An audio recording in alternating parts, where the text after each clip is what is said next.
The Henderson City Council, Wednesday, August 20th, 2025, is called to order.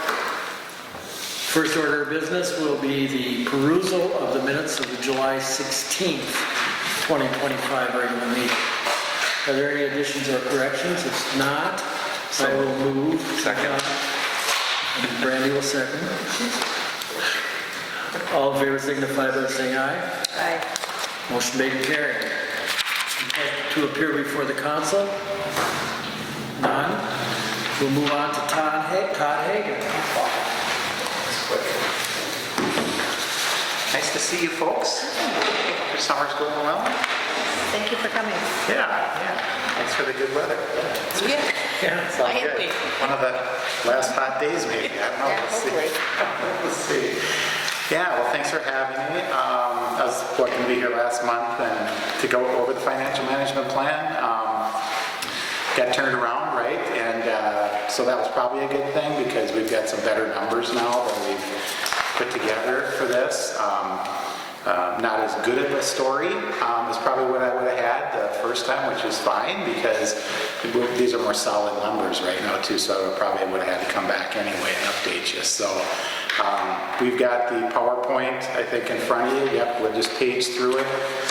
27 wonderful pages of glorious financial management planning here. So this does, like we said, does dovetail into the utility study that we did at the end of 24, right, at the end of last year. Some things have changed on that too. We'll also be updating that a little bit. So this is kind of a holistic approach, right? So both of them play into each other. The financial management plan is the tax levy, the property tax levy part of the city of Henderson, which is operations and all that kind of stuff too, and bond payments as well and all that. And the utility was sewer and water, right? And so that's obviously operation and maintenance there too, with some bond debt payments as well on that too. So we can go back and forth between the two, which is what we're going to be doing tonight a little bit. I'm just going to focus on the financial management plan tonight, which is the property tax levy part of this, with, like I say, solid numbers that we got a little bit a while ago. It was kind of, I think, Tim, right, where we're kind of 2024 landed finally, right, which was a little bit different than kind of the projections or year-end numbers that we had. But we'll go through and see how this plan can kind of complement the other plan and kind of vice versa.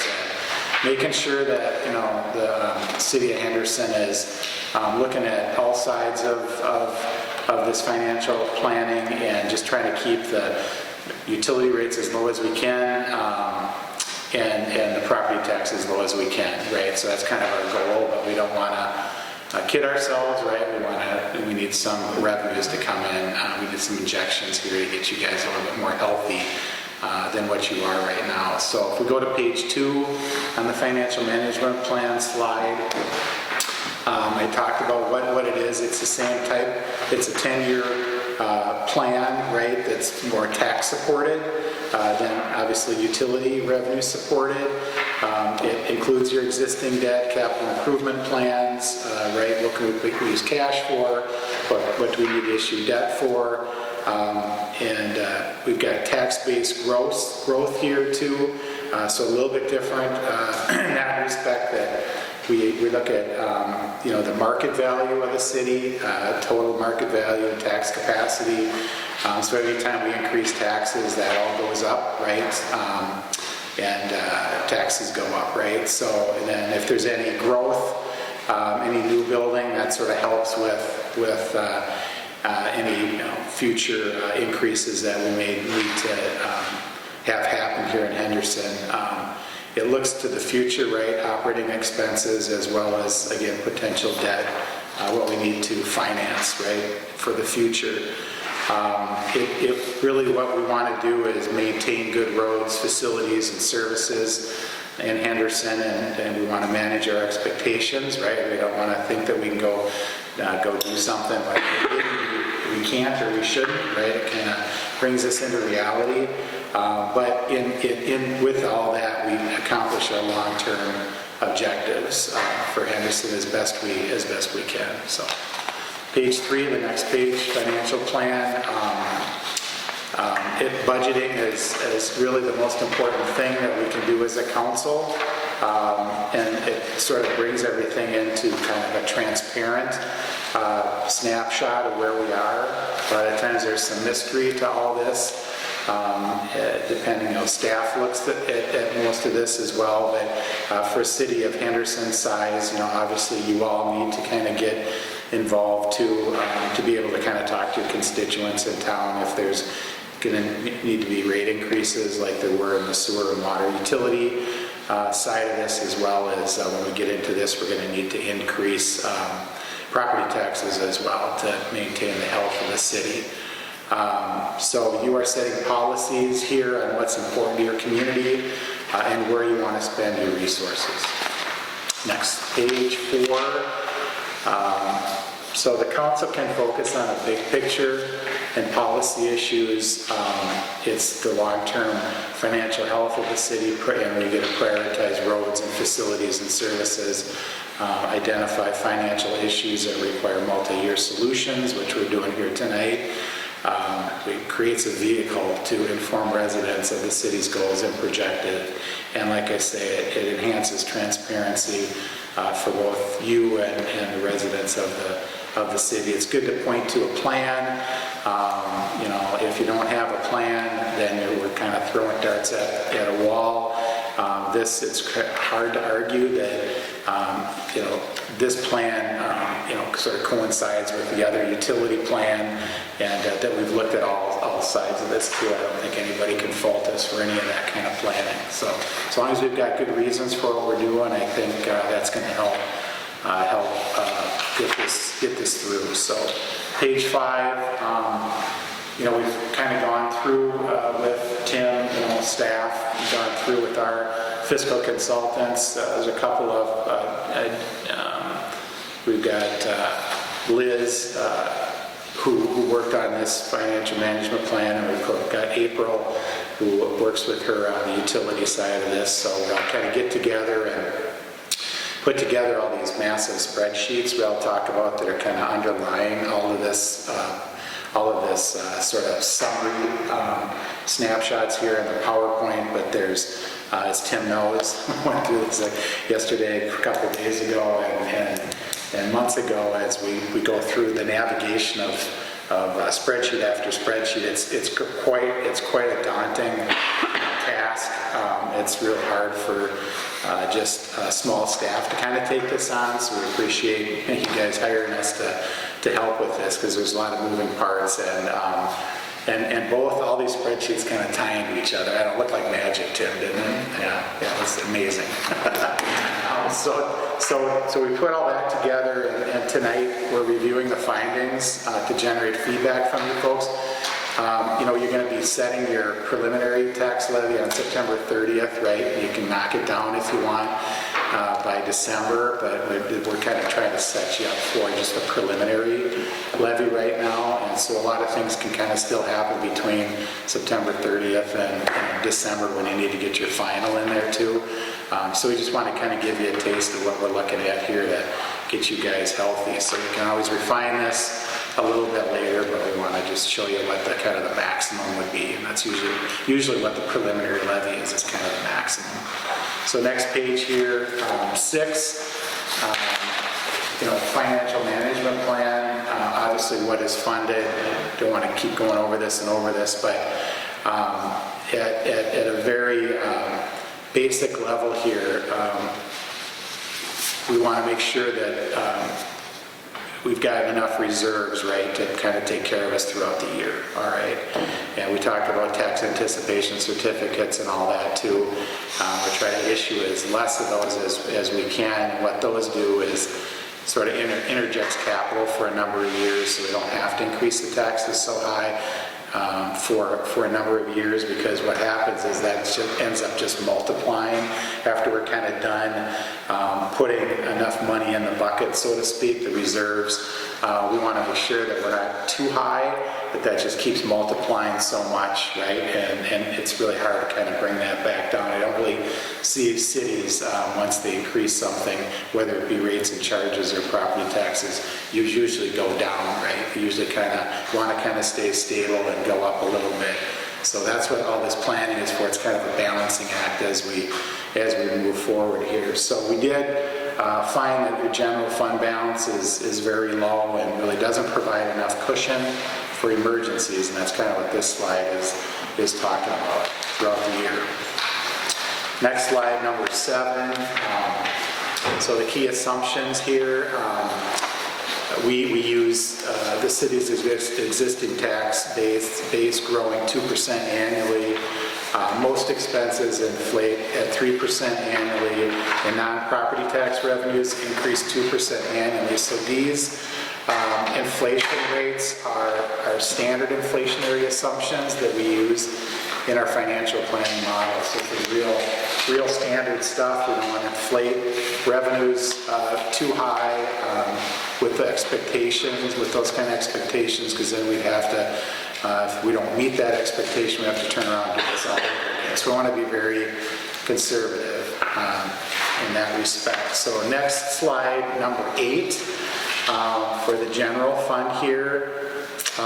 The funds these are funds funding general operations of the city, right? So all departments kind of feed off of the general fund: administration, public safety, public works, recreation.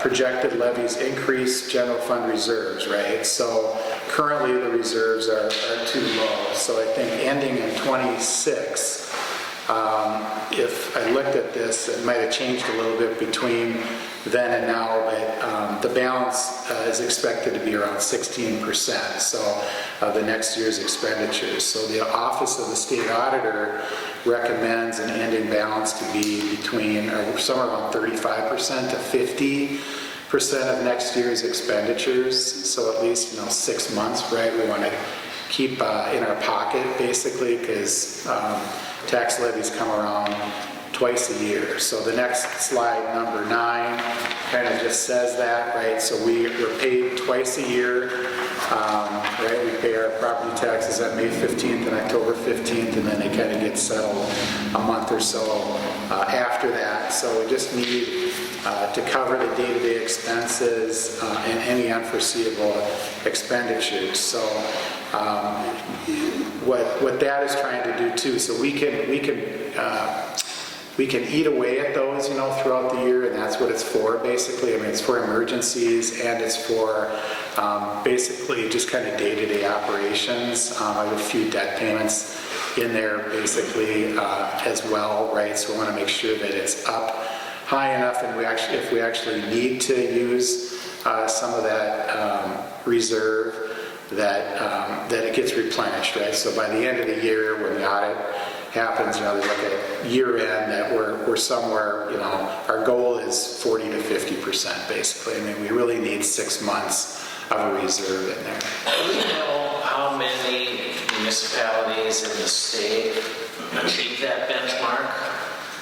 Most do, and I'll tell you, not that you'll be a AAA, but I just did a couple AAA cities, and they're like 95%, so it's kind of like in our personal lives, right? If you've got a lot of money kind of hanging around, enough cushion, right? It's less risk, right, too, right, for somebody to look at, like if they're going out for a loan, like if you're going to issue a bond or get your bond rated, right? It's nice to have that kind of cash or a little bit more. It just shows that you're responsible, you're probably less of a risk, right? So you're going to get a lower interest rate, basically.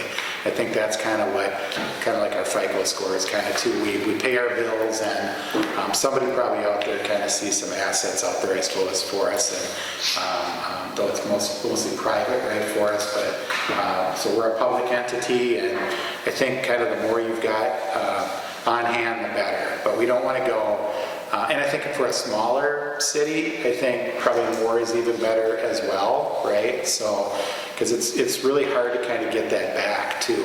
And I think, 50% of our budget, right, is probably a lot lower, right, than 50% of Bloomington's, right?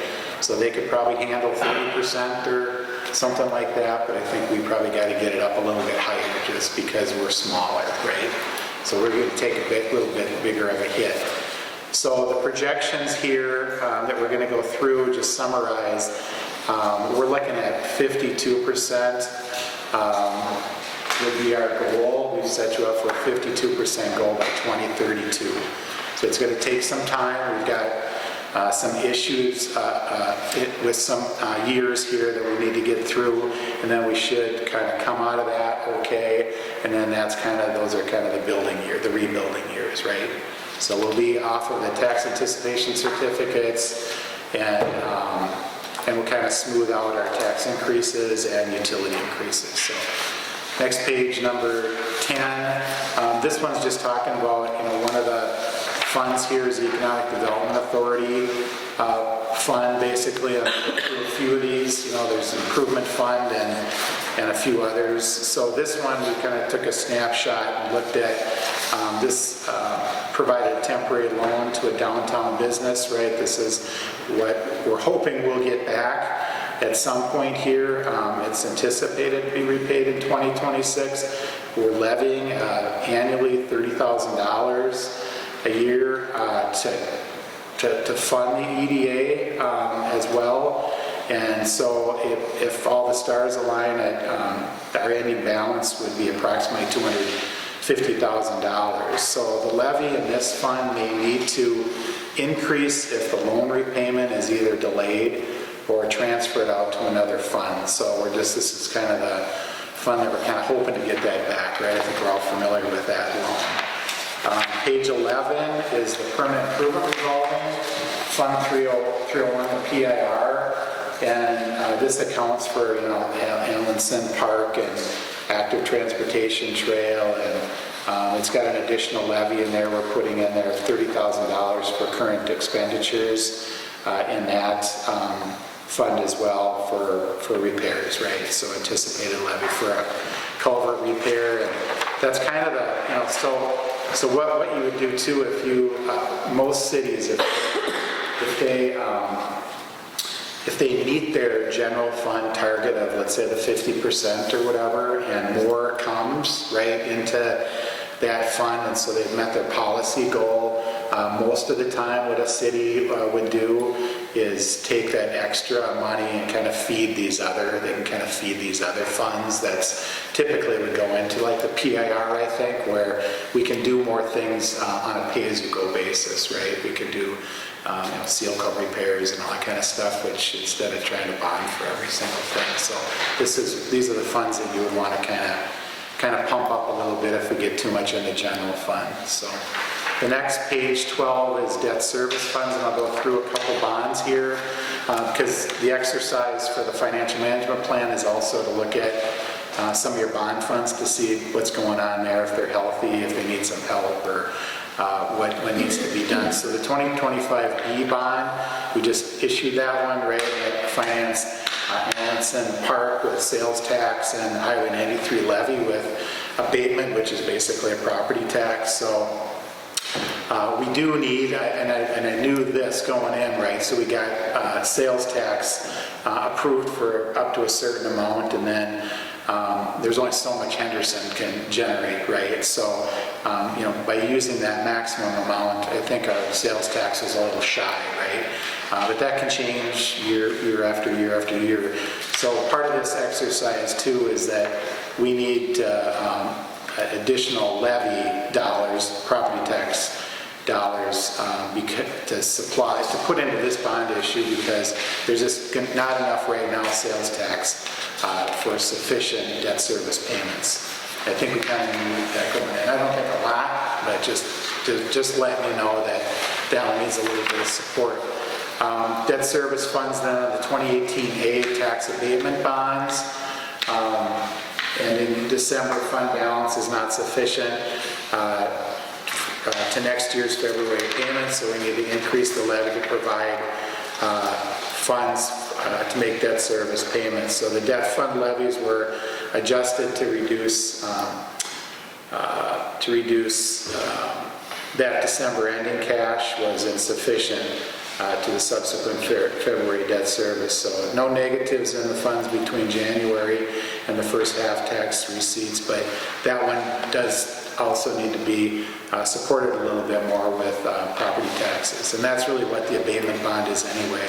So I think like on some of these too, maybe the timing was off a little bit. So bond payments are August 1st interest and February 1st principal and interest. So if you just look at the calendar year and say this is what my levy is going to be, that's not going to be correct. So what you do is the prior year, like let's say 2025 right now, you would levy for the August 126 and the February 127 payment basically. So we have to levy a year ahead of time to make those payments. I think those adjustments too are causing a little bit of grief here, and the requirement is to adjust some of those levies a little bit and get them on track basically. So then on page 14 here, I think another bond issue, 2023 tax abatement bond. That one's using small cities transportation account to fund to replace that levy. So that allowed us, by doing that, seeing that opportunity, that allows us some flexibility to move that levy to another purpose basically. So we substituted that tax levy by using the small cities transportation account money. So that's part of the exercise too, is to move some shells around, right, a little bit. So page 15, another debt service fund, the 2007 tax increment bonds. That seems like a world away. That's had an ongoing negative fund balance. The increment has been insufficient to fill the gap. This tax increment district decertifies. It goes away in 2033, so with a potential negative balance of $50,000 at the end of the district, so we do need to continue to fund that with property taxes. So page 16 is our cash flow challenges. This is what's new for, if I would have been here the last time, this is what's new for this round. So I think a pause right here, and so the theme here that what we have found out by looking at the real numbers that came in, the audited numbers from year end, we did an analysis of what the 2/1, which is the February 1 cash balances after the bond payments are. We took a look at that, and that's really where kind of the big influx of cash is needed, right, to make the principal and interest payments on these bonds on February 1. So we tried to determine then what we needed for future tax anticipation certificates, right? Because instead of, so again, it's a mixture of cash flow borrowing, which is what those are, increased property taxes, and then, utility increases, right? So it's trying to find that balance to kind of get us out of that particular stage of where we're kind of going in the different direction. We're kind of going down a little bit here. So what we did is we instituted transfers from the general fund to the sewer fund, which needs more help. I think the water fund was the one we raised quite a bit. Well, now we're finding out that the sewer fund needs a little bit more help as well once we got the final numbers. And this is to assist with the fund's cash balance. So this transfer is, like I said, it's there to offset with the property tax levy. So we're going to have the general fund kind of help the sewer fund out for a period of time with tax anticipation certificates. So you're going to be able to see as we go through the final slides here, the property tax impacts basically and what we're looking at here. So page 16, like I said, pretty much summarized page 16. So if we go to page 17, We know we issued tax anticipation certificates already. We've been issuing them here and there, but the last one was for $880,000, right, which helped the general fund and sewer and water funds kind of get over that. I think mostly to get over that those 2-1 debt payments for sure. That was a big part of that. And we'll show you that I think we need to continue to do that for a certain period of time here. So there's challenges, right, that persist if long-term planning isn't completed to solve the issue. So that's kind of the point I want to make on 17 here. So page 18, what sort of happened too is here's where kind of the problem is kind of like, and Tim, you can kind of interject too. You might kind of know a little bit more of the details. I'm just kind of showing the numbers, how they've changed. But 2024 sewer financials performed worse than anticipated, so lower revenues and higher operating, non-operating, and capital expenses kind of lead to the change that you see right there. Probably if you sum all that up, right, it's close to $200,000, right, a year. So that was kind of a surprise. So we need to kind of wiggle ourselves out of that as well. Page 19, increased operating expenses anticipated due to the people service contract. Right, I think that was kind of the first thing that came around saying, hey, this came in a little bit higher than expected. So from the water side and the sewer side, basically, it's kind of causing us a little bit of an issue here. So you can see the changes from 2025 to 2026 operating expenses, basically. On the water side, 2025 is 6.7% increase and 22.4% on that on the water side, and a little bit less, 4.4 and 9% on the sewer side. So we need to kind of make up for those increased operating expenses. Page 20, overall city cash flow before recommendations. Not a good line there, red line. I wish you could turn the page back upside down and see it going the other way, but we're trying to wiggle you out of this. So you can see the blue bars are the 12/31 cash at the end of the year, but we're kind of running into a 2-1, right? February 1 cash balance issues as we move forward here. So you'll see that we're going to solve that with a combination of tax anticipation certificates, increased property taxes, and some increase in the sewer water. And I'm not going to be here for the sewer water right now, but I think less of an increase, Tim, than some of these other things. So I think the sewer and water, we already did a large one, and so I think we plan sort of moderate increases from 2026 on. And I think when I come back for the utility study on that one, they're just going to go up a few clicks, basically, a few notches in the percent. So not huge swings. So page 21, the recommendation is, the new recommendations here. Again, if I would have been here last month, we wouldn't have had any additional tax anticipation certificates for the general fund. But we've got issued tax strategically as we move forward. Brace ourselves for an increase in property tax levy to solve the insufficiencies in some of the debt service funds. And then we're going to make some transfers from the general fund to the sewer fund to kind of get over the hump, basically. Page 22, recommended tax anticipation certificates. I think if we looked at the sewer and water study from 2024, we're going to add 2 more to that. I apologize. I think scenario 3 that we sort of settled on showed a couple, only 1 more in 2026. So we're going to do, we're slated for 3 more instead of 1 more on the utility side, and we're going to also complement that with 2 more on the general fund side. So in 2026, 2027, and 2028, we will issue additional tax anticipation certificates, And what I wanted to see is them going down in amount. And they don't go down a lot in amount, but I think we're doing something wrong if they go up in amount, okay? So going down to get ourselves away from those, and that's going to be the second kind of box there is the transfers to the sewer fund.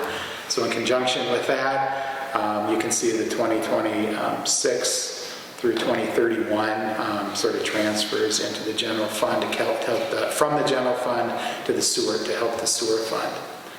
So that's our strategy there. And then of course the environmental fund basically continues to get $25,000 a year. Next page on 23, cash flow with recommendations. These are sliced out with debt service fund is the first one, box, general fund, utility funds, and city overall, basically. So this is kind of the balancing act we're trying to do here. If there's negatives in some of these funds, you look to the city overall at the bottom, and it's good and positive, right? So that's kind of the wire we're walking on here. So debt service funds are going to be helped out in conjunction with the utility fund and the general fund. The general fund's going to help out the sewer fund, and the sewer funds will have to go up, and the water fund rates and charges will have to go up a little bit, but we're talking about that for another day. But overall, we're trying to work out that the city's overall fund balances remain positive, right? And we're growing our reserves along the way. So page 24, the general fund balance shows that in 2032, which is the last bar to the right, that we're all good, right? We're fund balance goal is being met by the unassigned fund balance. In between there is some growth, and we're able to pay our bills basically, right? So at the end of the day, we're going to be looking pretty good. And again, this may change every year. We'll take a look at it. It might even change a little bit between, like I say, now and the end of the year, right? But we want you guys, I guess a recommendation is for you to take a look at the tax impact and consider that for your preliminary levy. So page 25 is putting it all together, and the tax levy part of this. I think if I would have been here last month or whenever we were scheduled this before with data that wasn't totally correct, if you look at that box, the 5-year average increase is $105 a year on a $224,000 medium value home. I probably would have said $66 would have been the average is what we would have needed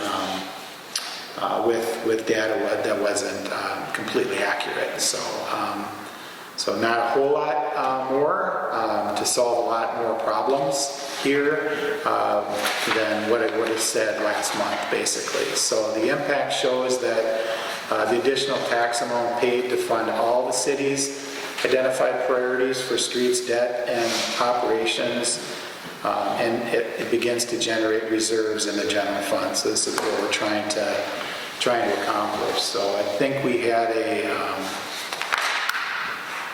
16% levy increase from 24 to 25.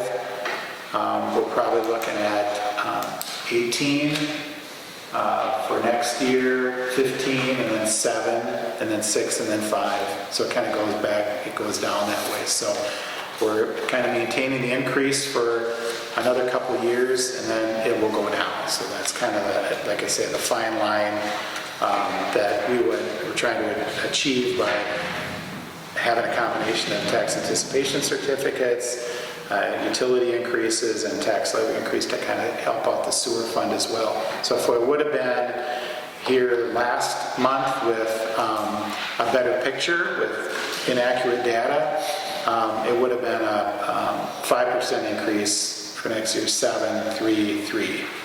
So there would have still been an increase basically, but now we're just got to go up a little bit more to get a little healthy here. So next page 26, sort of this is what the bar chart looks like.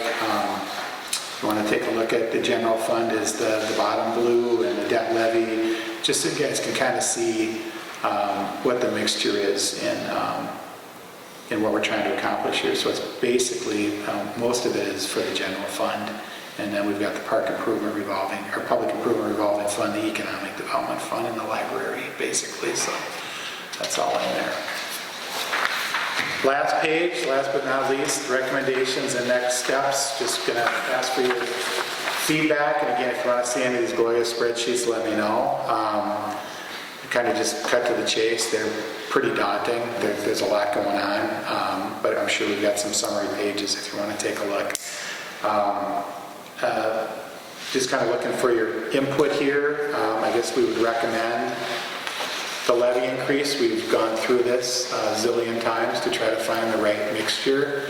Not too much increase in property tax levies, not too much additional increase in the water sewer utilities, kind of offset with some of that cash flow borrowing, right, which is kind of a savior, to have that, because that kind of fills the bucket temporarily as we kind of work through everything. We want to make sure you pay your bills, so get your bills paid, especially when at the February 1 kind of bills kind of drop. Want to make sure that you've got enough money. So we were pretty accurate on that first tax anticipation certificate of 880, so I think we just kind of keep moving down the line there and eventually be done with it. So wish I could have had better news, but hey, we want to make sure that you can pay everything and build up those reserves. If you can think of a better way, let me know. There's always the legislature. So, right? I just think we need to tighten our belt. So much of it is debt. But yeah, we have some methods we're going to be discussing in the next month. Yeah. That would help, right? Bringing some of that down. But what's existing right now is probably more of the issue, right? Of kind of what we've got to pay now. And kind of where our reserves are right now too. So yeah, if we can, that would be the other factor. That would be the other thing to think about. So yeah, let us know. And that could be too. I mean, it's the end of August already pretty much, and so all of September. So like you say, if we're still working on this right through September, but probably right now I'd recommend putting a preliminary levy on the high side with some thought to that. And then we still have a couple more months to kind of think about ratcheting that down, by the end of the year. So that's all I got. It's a lot to digest, but you've kind of seen that before, kind of how we navigate through this from the sewer water study. So it's the same kind of concept without all the tiers, right? Yeah. TIERS. So thoughts or anything on that, other than trying to ratchet the expenses down? So, It's a great explanation. Yeah. thanks. I could even follow it. Well, I'm the messenger, so. But there's a lot of sausage being made under here. Yeah, it's, but we're able to navigate pretty much everything. What happens in 28 here when we drop way down again? Yeah. Let's see if I find We that. start to climb in 26, 27, hold steady, then it drops way down to 28, and we start climbing on that. Page 24, yeah. Unassigned fund. I think what we're doing is, without having the spreadsheets, Tim, I don't know if you remember, but we're trying to build the reserve goal for 2032. Okay. And it can't be done immediately, right? So I think what we're doing is we're kind of using some of it as we go as well. So I think it's going to be doing this a little bit as we move forward. It's going to have that kind of, it won't be building up all the way. I don't think we have a big expenditure or anything. I don't think it's anything like that. It's just the navigation of trying to smooth this out, right? To get us to the end, to get us through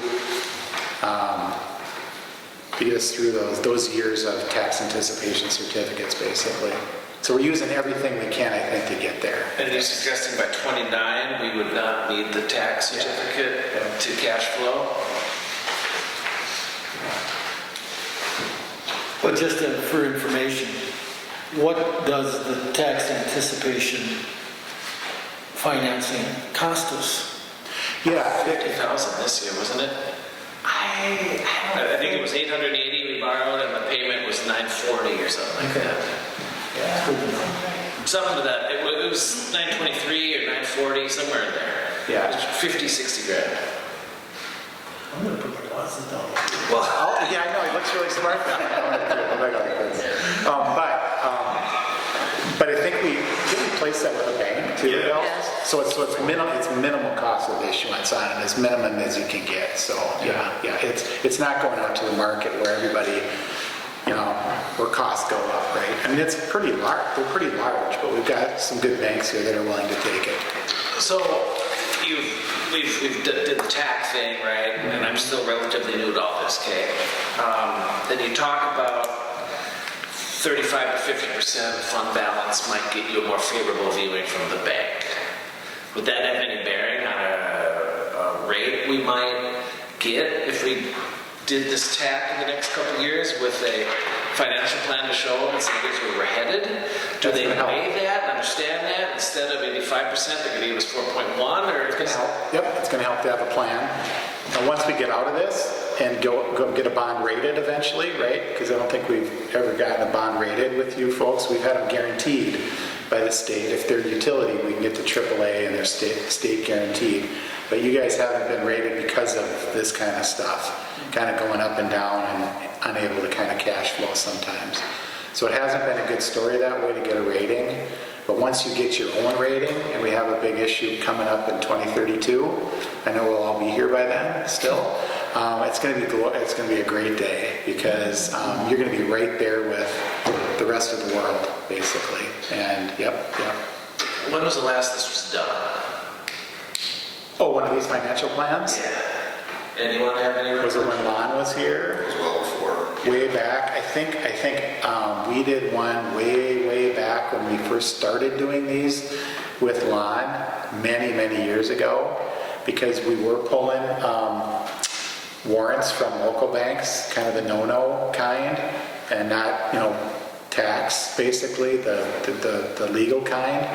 And we're trying to get you off of that as well. And we had a great plan, and everything just, a plan is only as good as the implementation of it too. So I can't tell you why that wasn't followed probably. It was probably followed for the first few years, and then kind of dropped off a little bit.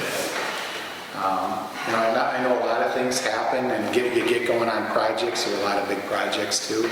Part of this is probably not levying correctly for some of those bonds too. It's maybe not the fault of a financial management plan that wasn't followed correctly, but probably like the timing of That reminds me of another payments. question. I apologize. Yep, no, it's fine. No problem. You talk about something, one of the bonds being 50,000 short at the end of the district. What does that mean? What's the district? Yeah, it's a tax increment district. So when those are used for, like if there's new development in the city, and we need to supply maybe utilities to it or whatever, then you can issue a bond in that district for that project.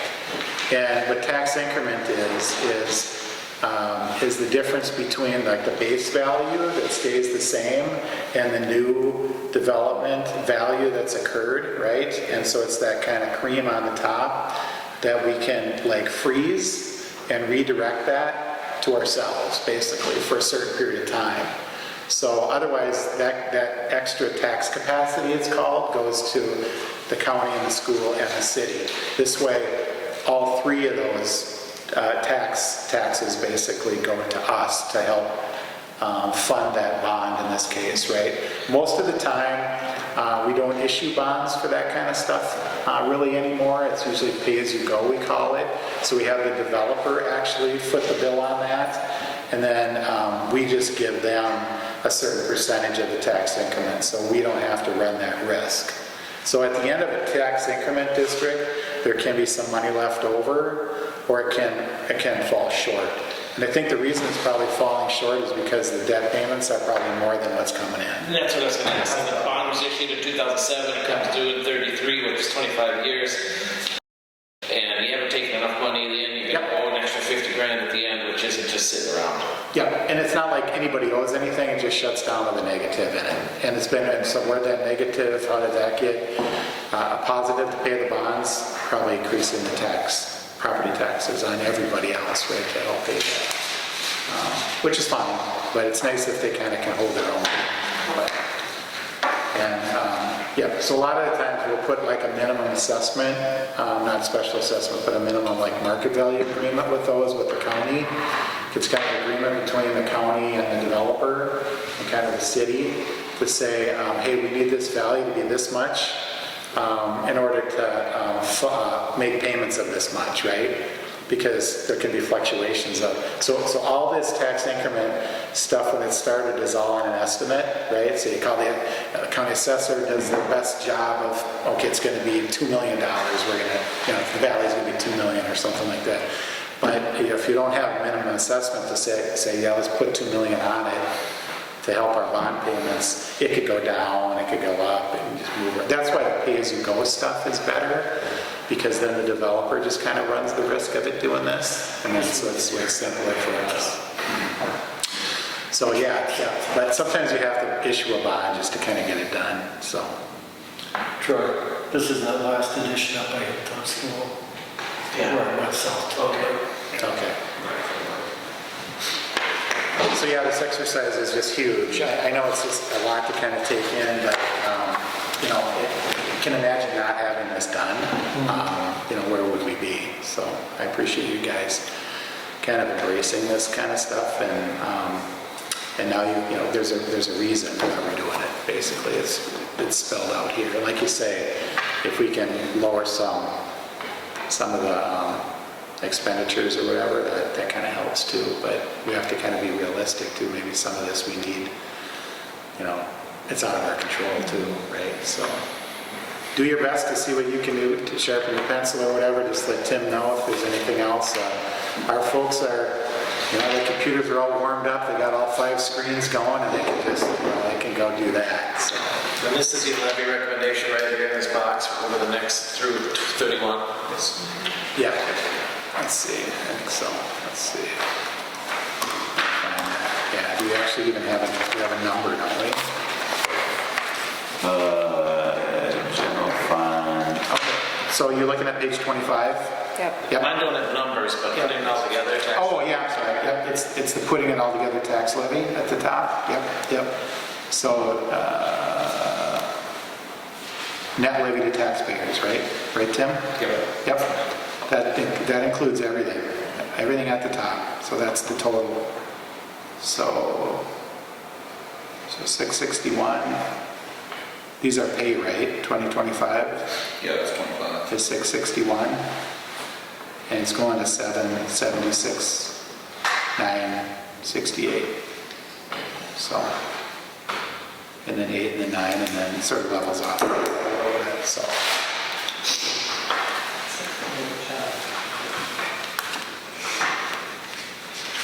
Yep, and that should take care of it along with all the rest of the stuff we're going to be doing. So,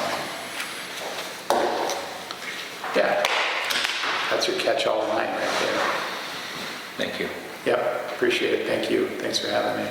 Any other questions from you guys or whatever? Well, you know where to find me. Good questions. Yes. Yes. All right. I don't think the river came up while you were here, so you should be able to. What was that? I don't think the river came up while you were here. You should be able to get out of here. Okay, I worry about you guys every day though. Thank you. Jeez. Crazy. Thank you, Todd. Yeah. Yep, thank you. Thanks for your work. You bet. All right. Police chiefs, written report is here.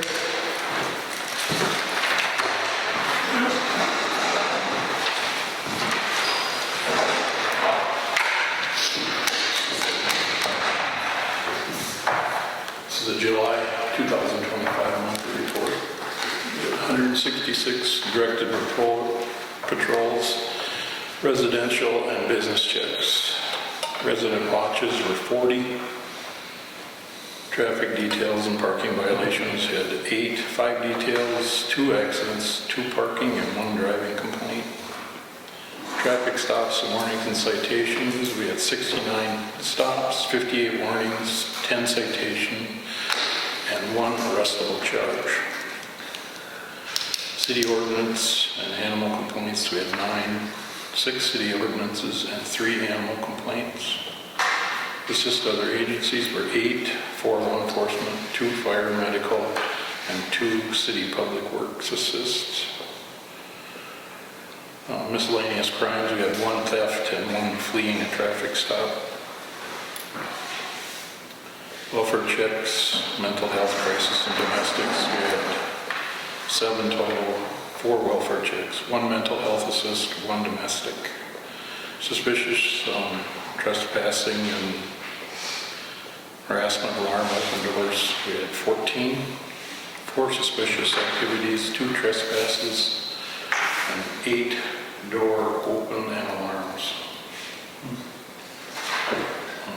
Civil traffic and public assist and miscellaneous calls, community events, 23 total, 2 civil, 3 traffic hazards, 13 public assists, 14 community events, and 1 miscellaneous call. The traffic arrest was a guy was canceled traffic for his driver's license, and we had 1 guy run from a stop that we did not catch him. Let's see. Total coverage, that's kind of self-explanatory there.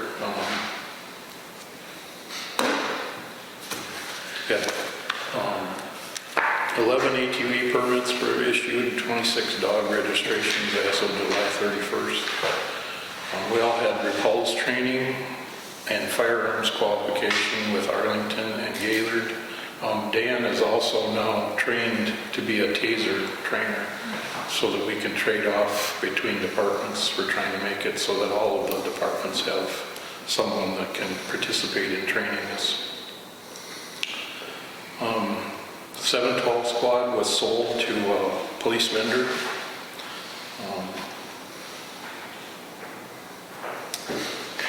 Officer Wayne Nagel deserves special recognition for his efforts in extending the use of the squad for another year beyond the original decommission schedule for the summer of '24. And then you have the proposal for the rifles. I didn't bring my copy in. I didn't bring it in with me, so.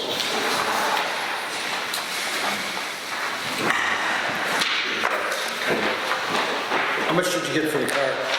$2,000. So you're proposing to use part of that for part of the... For the rifles, it'd be great if we could use some of that. For Yeah. I think that these estimates are high, but it could be that much money. I would support you getting a rifle for the main squad, but I cannot support having one for the second squad that sits up in a building most of the time. We are using it more than we used to. Because I wanted them to use the old squad too, because just a squad sitting around goes bad faster than if you're driving it. So I get that, but a rifle's not that difficult to transfer from one squad to the other if you just have the second squad out, given our financial status. Is this, so if we use that 2,000 in this, so where are we at in the budget of the police department right now? I mean, is it within the budget? No, there would be no budget item for this at all for 2025. But you have money coming in for the car, and we can offset through a few other items that are being used. I think there would be a net increase. Hard to say right now, but maybe it's $1,000 for both rifles right now. But I think what Lisa is actually asking is, where will our budget end up with the police department for 2025? If you look at the whole budget for the police department, you're well under budget right now, mostly because of salary not being used fully.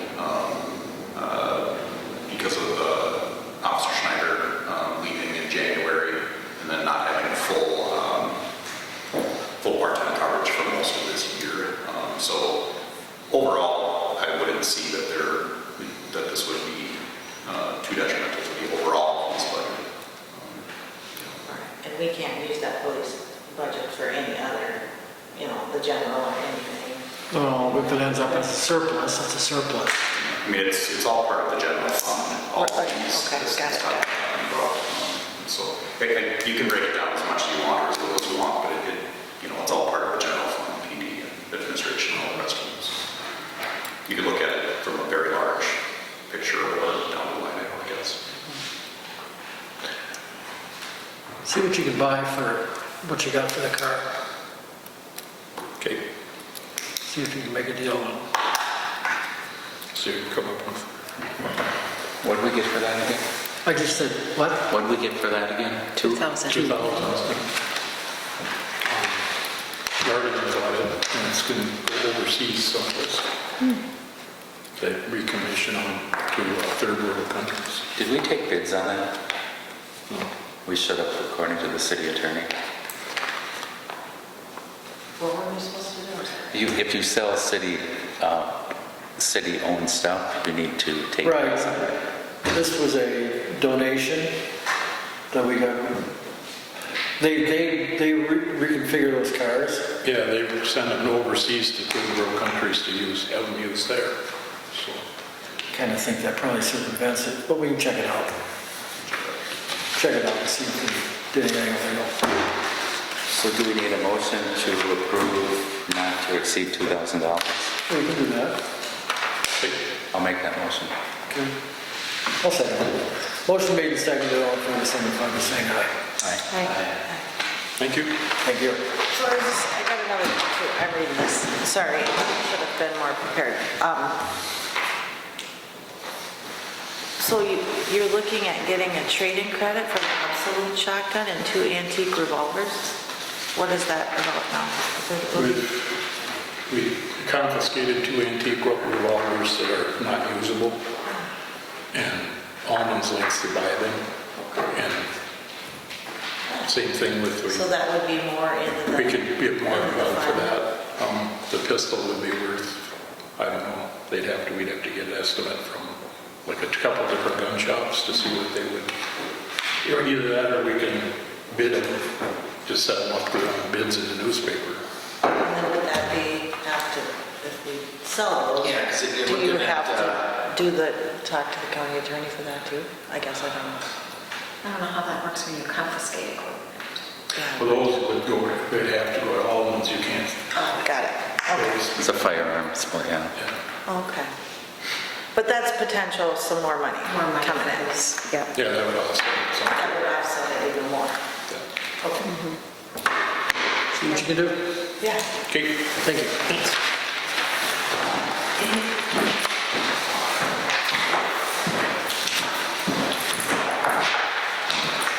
City Administrator.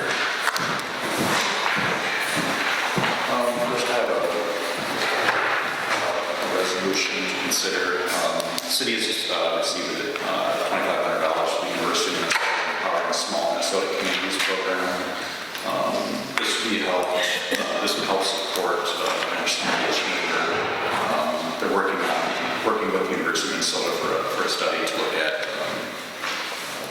people coming into town, spending money, how it's coming in, where it's going. Essentially what we would do is this type of grant would be accepted through this resolution, and we would set up contractor services with the Henderson Area Chamber to get this money back to them, and they would provide the data once all is said and done a little later this year. Yeah, Amy and I have been on the marketing committee at the chamber, well, last year. And it's an effort to figure out how to keep Henderson alive right now and what to do in the future. So, We need a restaurant. yeah. We do. And that's, It's a lot of data that's already come through. Yeah. It's just fascinating. It's a very good study, very good information for us that we can really work with, so. Bridget Tuck is the channel for this. She's part of that. Extension. Yeah, extension, so she's a marvelous asset.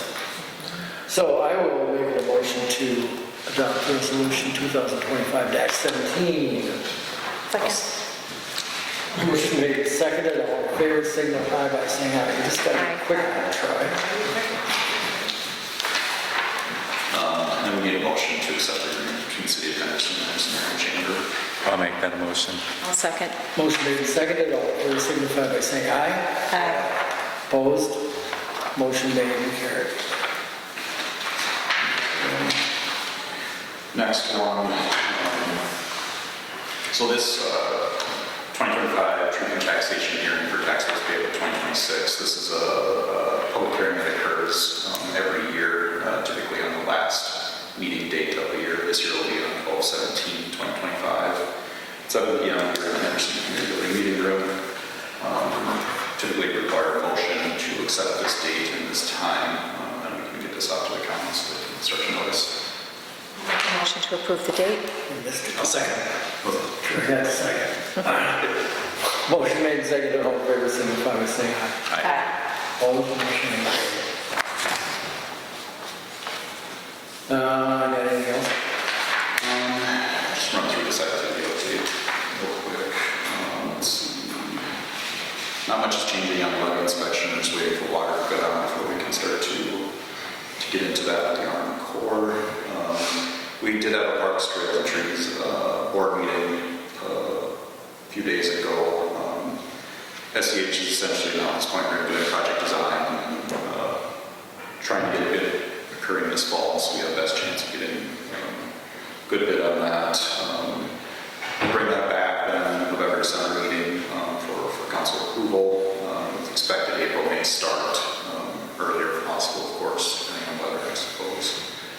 With substantial completion certainly by that May 20th date, so we can be open back for the normal, regular Memorial Day weekend opening. We'll talk about, I think, a little bit later this year, rates and what we want to do next year with the new upgrades. Yeah, especially since we're showing up. Yes. And Tom was talking a little bit, I should probably talk about that too. We have a lot of different funds coming into Allison's Park in the general fund to support all the operations for Allison's, and then there's going to be sales tax money coming in to support that debt payment and maybe some levy money. If you do increase, I recommend to increase the cost of those. All the sites will be essentially the same at that point.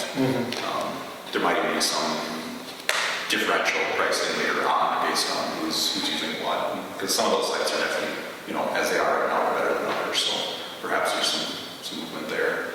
Of course, some of that money could then be redirected, and I think there's going to be more stuff that needs to be done in Allison's Park, and if you're saving out through those increases, that could certainly be used for that as well. Sure. Let's see.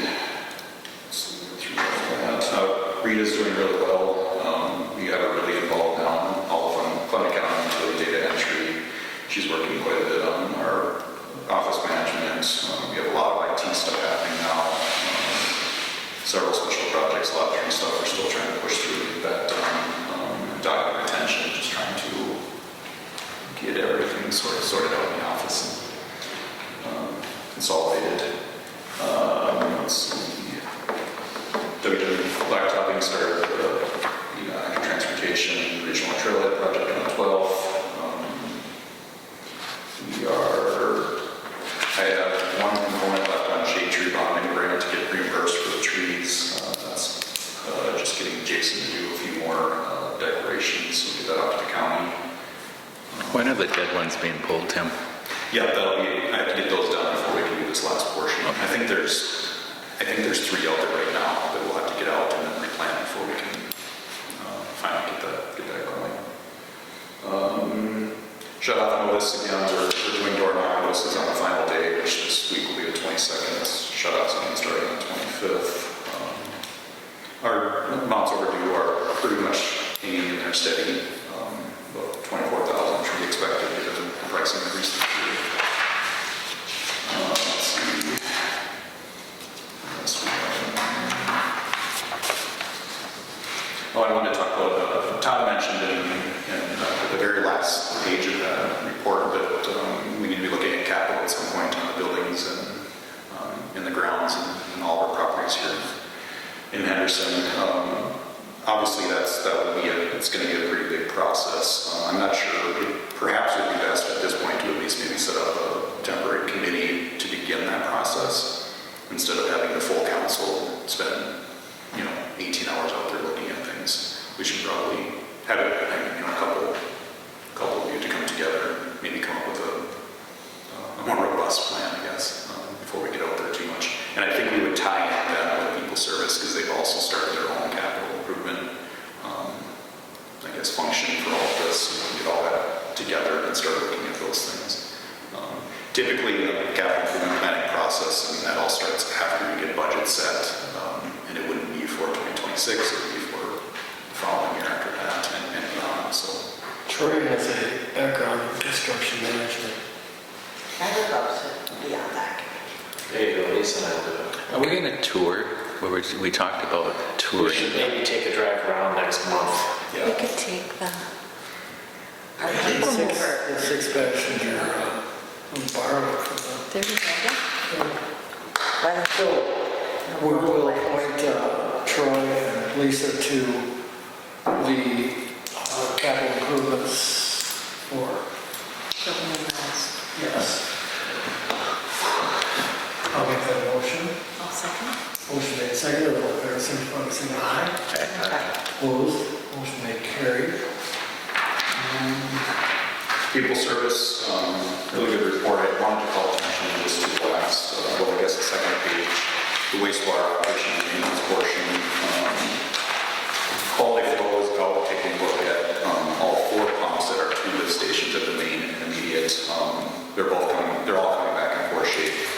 Will part of utilities and stuff, we're talking with Ellers and Todd, and we'd probably be replacing one of those pumps fairly soon. That is built into what we had already thought about for increases. It wouldn't be an additional portion. We were able to reduce some of that stuff because of the reduced costs and the SCADA portion that we already did. We were assuming quite a bit more, but it all sort of evens out at the end of the house. There's really no net change on that. People Service did confirm that the pumps are the issue at the intermediate lift station and not the generator. They're mismatched. There's an electrical issue with one of them, and they're monitoring closely. That's fixed. We're creating emergency response plans right now with People Service regarding all the water and sewer equipment, what happens in the event of large-scale emergency volcanoes, amongst other things. Next page, you see there was significant major station total flow of gallons in July. I think that's mostly due to high water and I&I. A lot of rain, of course, too. You can see on the next page. Then you'll see on the contract true-ups at the bottom of the page. We do have $19,000 that's built into that $11,500 monthly, and that's to pay for those chemicals and maintenance. And we're not spending much on that because we have an overabundance of chemicals, and there hasn't been enough maintenance that's covered through that right now. You see how that shows up in the year. The nice addition that they're adding now is all of the actual maintenance on the next 2 pages of everything they've done in the last month. They had People Service that down to everything they monitored into the computer, and all this is being tracked, and work orders are being created, and they're following through on all of that. So it's been pretty good. So it looks like they're putting a map together too. Yep, they did come out and they mapped pretty much everything. They're going to put that into GIS and another one online. But look at that. Show us where everything is. We know where everything is, but this will essentially put it online. It'll be their system that they're using to track all these components. I think that's all I have for now. We will be meeting with the sewer. Yep, there'll be a sort of meeting coming up. I think it was September 3rd. Yeah. First week in September, talk about what the contract that we have with them regarding this water. And we may be able to wrest some savings out of testing that doesn't need to be done. So, yeah. Any other? You done? I'm done. Okay. The mayor talked to Tim Becker today on County Road 6. Mathewitz is, well, the contractor, I shall refer to him as the contractor rather than name them, is kind of kicking back and saying it's too soft, which it obviously is now. It may not have been a few weeks ago, but I think they probably had trouble motivating Mueller to get back here. So they're recommending the contractor wants an added layer of like crushed concrete base, which obviously would take the commissioners to authorize. It's about 400 grand. I doubt that's going to happen. But we've got 8 weeks in the blacktop season yet. And I think, and it's cooling down, it's drying out. And I think it's going to probably fix itself, but not in the timeline we desire. But the road's blacktopped and nobody's getting the tickets, so we should be happy about that. And they do want to get the trail done before they do the road to keep from messing up the final lift on the road. So that's where that's at. Makes sense. The river, God willing, won't go over 19. We'll see. Everybody light a candle. Good this afternoon. Yeah. And that's about what I know. Oh, Highway 93. Well, Lon and I went to the meeting on Tuesday, and they're struggling. They probably, you know, I think at the last meeting I said they were anticipating blacktop to the Rush River Bridge from 169. Probably won't happen. They say they're still going to make it back in to drive in the pilings for the flood wall at the levee. But one thing I think we need to do is, I'm going to talk to Tom about this too, is tell them to get their stuff away from the levee on the outside of town. They have to understand that that is not a good situation for us. And that's about all I got. Council? I don't know, but I think I had talked to Keith, I don't know if this is now or new business, but I just wanted to maybe talk about I don't know if it would be a policy or what we'd put it in as, but talk about not being able to have living residences on Main Street. Like if somebody buys one of the buildings, you know, we have many buildings kind of for sale right now, that they can't put an apartment in there, you know, like on the main floor. I don't know if Would it be anybody's... zoned for that? I mean, could they even think about it? Yes, they could. Thank you. Under our current zoning, they could. I think this was discussed about 30 years ago, or 40 years ago, that they wanted to do that. Of course, that was, it kind of fell away because, you know, the Main Street was doing great and nobody was considering it, so we just never addressed it again.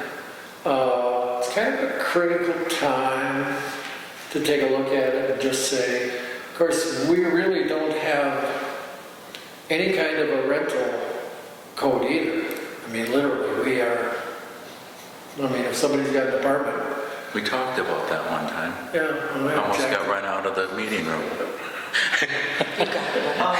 Almost got run out of the meeting room when we talked about a rental license ordinance. Yeah. I don't like the idea of a rental license, but I wonder if, I think we send it off to the city attorney and say, what can we do for zoning to not allow Lower level.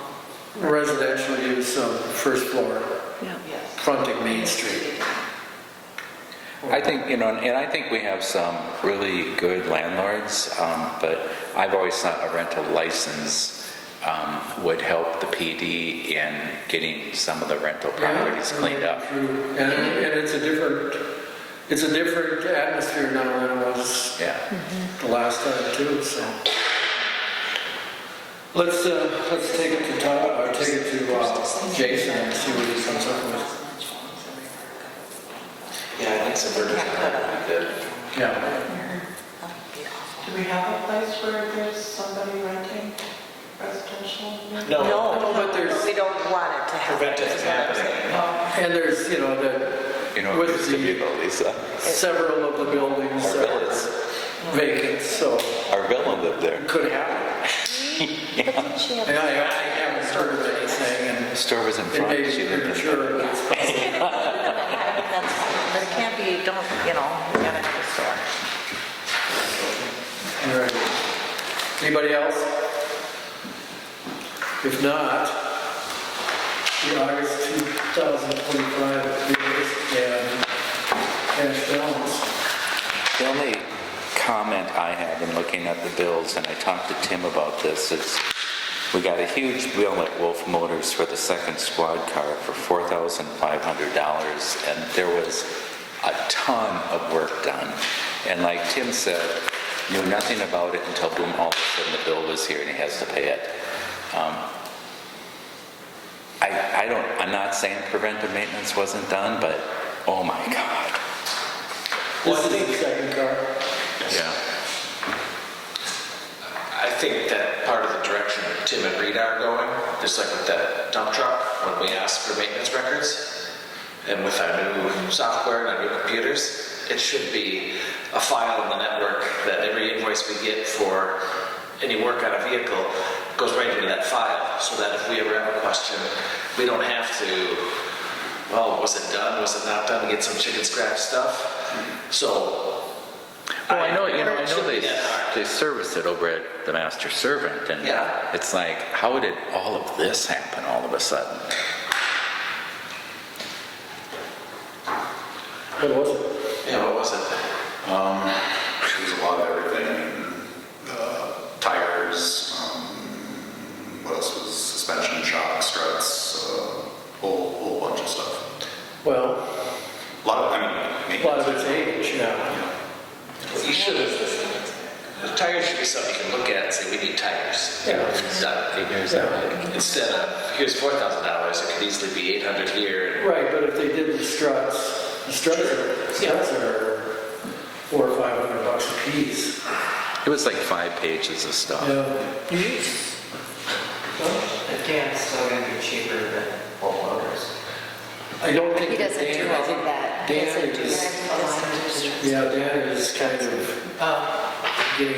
looking for something a little bit lighter to do than, No, struts are okay. He can't lift his arm. yeah. We can. He was in a really bad accident. I just wish there was some better communication on that with Tim, so that This fixed, all of a Right. sudden, boom. Pre-approval before the work is done? especially for that amount. And I wouldn't even think it ridiculous to get a second quote, just to, We have, Or not do everything all at once and space it out? Yeah. I don't know. well, something we can discuss it. Or, yeah, we'll do that. Yeah, we need surprises. Otherwise, I'll make a motion to approve the bills. All right, I'll second it. All in favor, signify by saying aye. Opposed? Motion made and carried. Sales tax update. Yeah, I'm just going to include these once, we get them once a month. There was a significant jump in June that we thought, about 3,300 coming in, reducing our whole debt to a little over 10,000 right now. This is, a big part of this will be used obviously to pay back the Johnson's Park bond. Right. And we're assuming, I think at this point, that we should see at a minimum about 18,000 per year to pay. And that's why we're falling short a bit on that. And I think they do that, But I think that's only going to, that situation is going to get improved with, obviously, we've got to suffer through the road closures and the downturn. It's stressing everybody out. Our goal will be to not have to levy for that all. And there could even be, I mean, there's plenty, I think this year it would be 17 or 18,000 campground charges. I mean, some of that could obviously be used for that. We're using a lot of our operating expenses right now because of, it's in rough shape and we're going to fix that problem, so. Yeah. All right, old business. New business. Revised meeting schedule. We got truth and taxation. Yeah, we'll set truth and taxation on there. September 15th Fire District.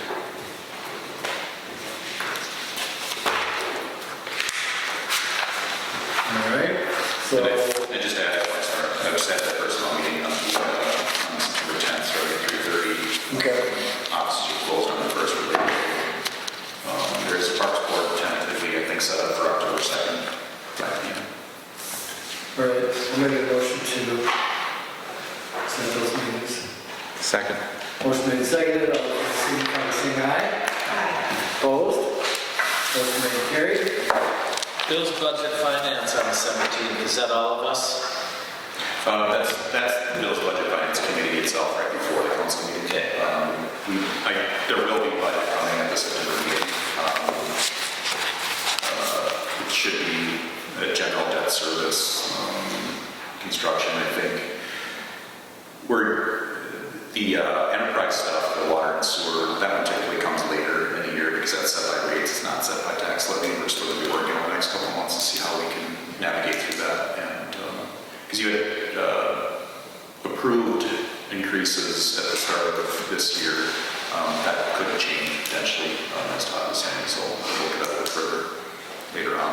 But you'll have budget for the remainder, September meeting with the higher level of tax levy, just so we can set our bar high and then work from there. All right, meeting's adjourned.